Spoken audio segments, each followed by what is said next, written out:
Welcome, everyone, to the L7C podcast. Today, we have a very special episode for you all today. Today, making her return, we have Dr. Kassie Lowery. How are you doing today, ma'am? I'm doing just great. Oh, that was just great, Martin. Okay, great. What would you like me to say? Oh, no, that was, a little bit more enthusiasm, but it's okay. Oh, okay. Well, I'll work on that enthusiasm for you there, Martin.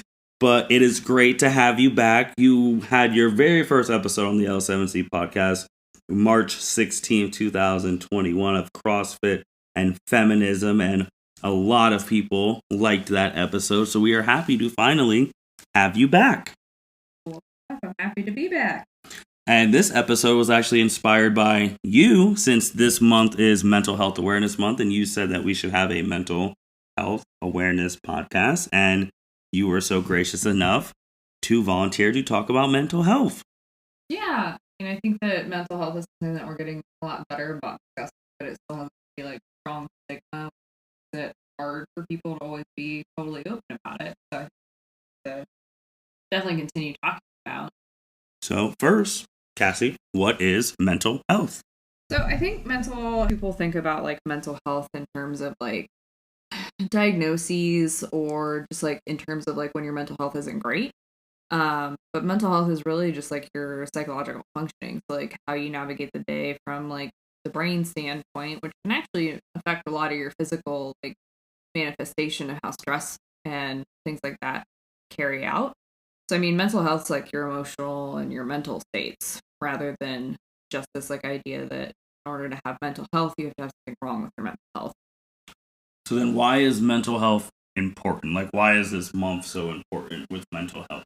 So I think a big thing, the reason that this month's so important for mental health is like I said, a lot of people see it as stigmatizing. We have a lot of difficulties talking about depression, anxiety, things like that. Everybody feels sad, everybody feels anxious, but there are people out there that are actually struggling with this a lot more than most people. And what will shock you is probably the fact that there are lots of people who have diagnoses of depression or anxiety and just don't talk about it, because we see physical health, especially kind of in the United States, as being something that, okay, well, you have a broken arm, let's go to the doctor and get it taken care of. Mental health wise, though, we just see it as pull yourself up by your bootstraps, get over it, just don't worry about it. You hear that a lot when people say that they're anxious. Well, just stop worrying about it, and then it should be fine. But the reality is lots of people don't have the coping skills that they actually need when those things get to an abnormal level. And there are a lot of people that actually don't know that they even meet those thresholds for being more anxious or more depressed than other people. So they're both feelings that we have a lot of, but when they get to the point where they're impacting your everyday life, that's when we need to get even more serious about it. And you hinted on this when you were just talking about the people saying just get over it. So why is there a stigma around mental health? Why do people think it doesn't exist? Is it because of different generations? Why is there a stigma around if someone says I'm working on my mental health, and then people think that person is then soft? Well, thing is we have ways to measure. If you have a broken bone, we go ahead and we can put a cast in your broken bone, right? You go to the doctor, nobody's going to question if you go to the doctor and there's something that you can physically see. The problem is when we talk about mental health, it's more ambiguous, I think, than most people like to deal with. There are definitely measures that help us kind of figure that out. But a lot of times what we get taught, especially when you're younger, especially little boys, is, well, just get over it. You should be able to cope with these things. But the problem is a lot of the time, if you don't necessarily have the best representation for how to get over those things or how to cope with them in a meaningful way, you get looked at you're not doing the work, or you are just being sensitive, or XYZ. You can insert any number of quotes into that, and it's frustrating to watch kids kind of feel like they can't cry and things like that. And then as adults, we push these things down, and then we get frustrated with each other because our feelings manifest, and then we're like, well, I shouldn't be feeling this way. I should just get over it. So I mean, mental health is just a lot harder to like manage in terms of like the eye, because we see it as something that you should just be able to like fix yourself. Which isn't the case. Like there are lots of people, even psychologists, that go to get other people to help them because that outside perspective helps. So then I guess with mental health, then, like, from a professional standpoint, when people become adults, why are there's a lot of insurances that don't have like mental health as something they cover? Is that ever going to change, or is that going to stay the same? Like, what's going to push these insurances to, like, if someone wants to get their mental health checked, like, what's going to push them to do that? Well, I think having conversations like this is really going to help us like point people down that path. The other thing that a lot of people, I think, and I think insurance is starting to figure this out a lot slower than I think any of us would ever like, but there is this what we call a mind-body connection. So lots of times we talk about our mental health in terms of, well, what's going on in your brain. We talk about your physical health in terms of what's going on with your body. Your brain lives in your body. They don't get to be separated. There's something called somatization, which I can never say correctly, so I apologize for that. But it's really like your body will physically manifest stress if you're not taking care of it in the correct way. Like people will have things like conversion disorder, they'll have stomach aches, headaches, because you're stressed out, not because there's anything like biologically necessarily like this a trigger, but your brain is stressed out, so then it stresses the rest of your body out, and then that actually causes physical manifestations.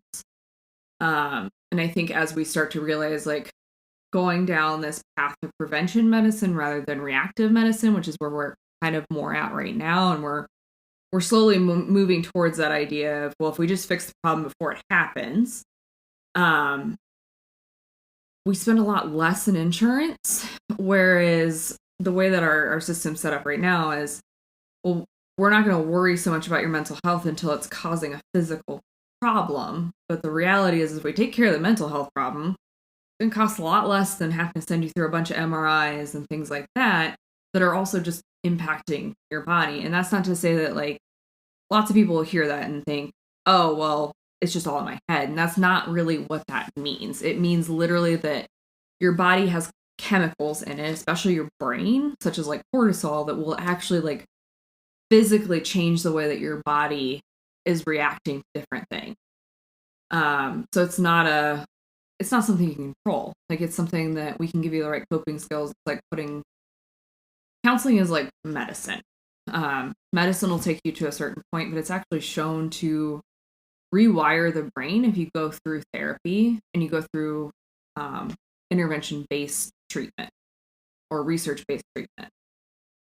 So with mental health also, like, if someone feels like they're having issues mental health wise, like, what are the first steps that they should take? Like, is it one size fits all dealing with mental health? Is it just therapy, or do people have other ways to cope with it, like sports, or like how does one like go about the steps of getting their mental health treated in the right way, per se, like with the medicine? Like, yeah, so I think that's a big question. And the reality is it's a huge spectrum. So everything in mental health can really be a large spectrum. Some people can take some medication and it's fine, and it takes care of like what little edge like needs to be taken off or what big edge does. Some people prefer to do just therapy, and that kind of helps them in the way that they need to. There are other people who manage it through eating right and working out and doing like things that they know help them. I would say that if you don't know where to start, or if you feel like you're not getting anywhere, that's a time to go talk to a therapist, to a psychologist.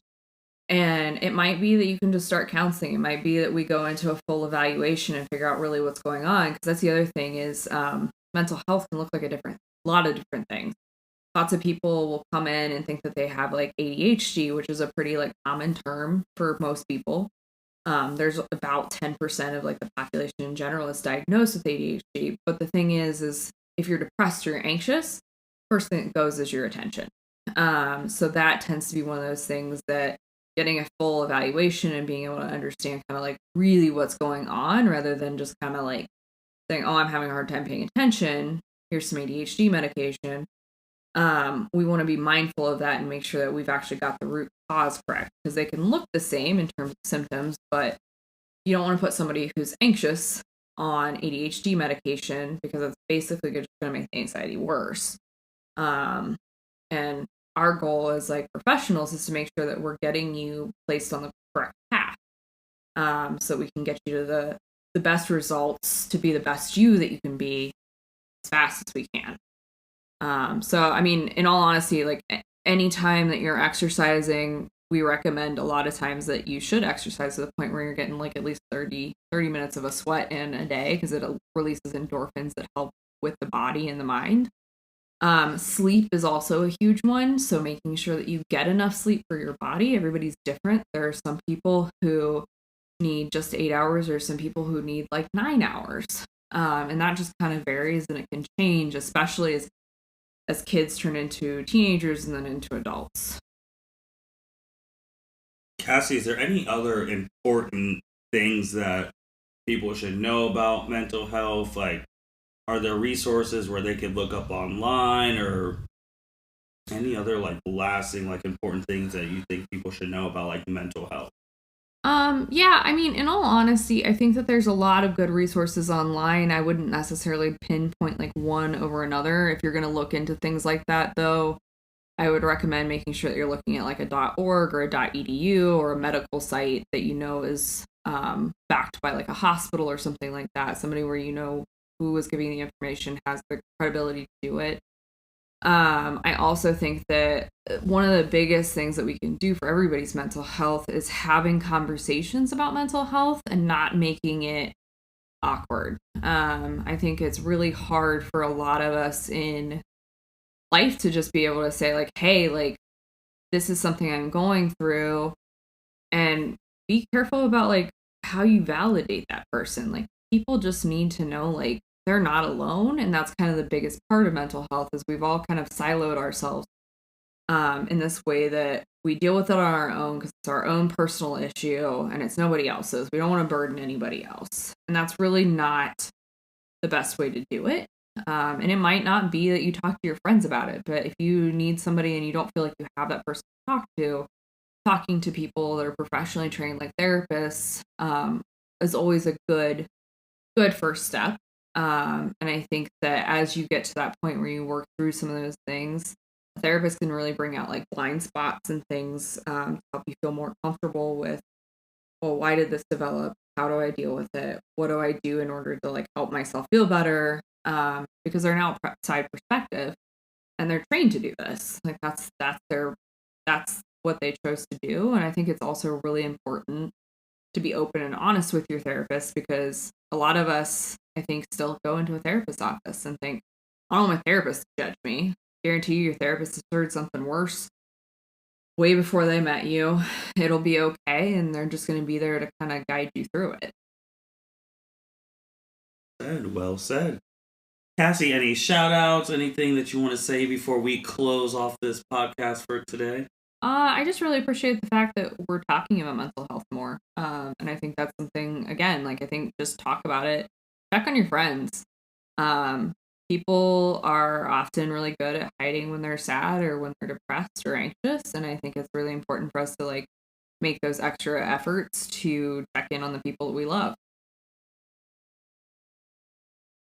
You couldn't say it. I couldn't say it any better myself. That was great end. With that being said, thank you, Dr. Kassie Lowery, for being on the L7C podcast once again. Thank you, everyone who listens to the L7C podcast. At the time of listening to this, we're still probably on our road to 2K, or we just broke that thing. So whichever time this comes out, it should be out in October, since October is Mental Health Awareness Month. Make sure you like, rate, comment, subscribe on anything that you listen to. Apple, Google, Spotify, YouTube, Radio Public, all of that. And with that being said, thank you everyone for listening to L7C Podcast. You guys take care. Thank you for listening to this episode of the L7C Podcast. Be sure to like, rate, review, and subscribe to the channel. Follow us on all social media platforms, and we'll be talking to you guys soon. Take care.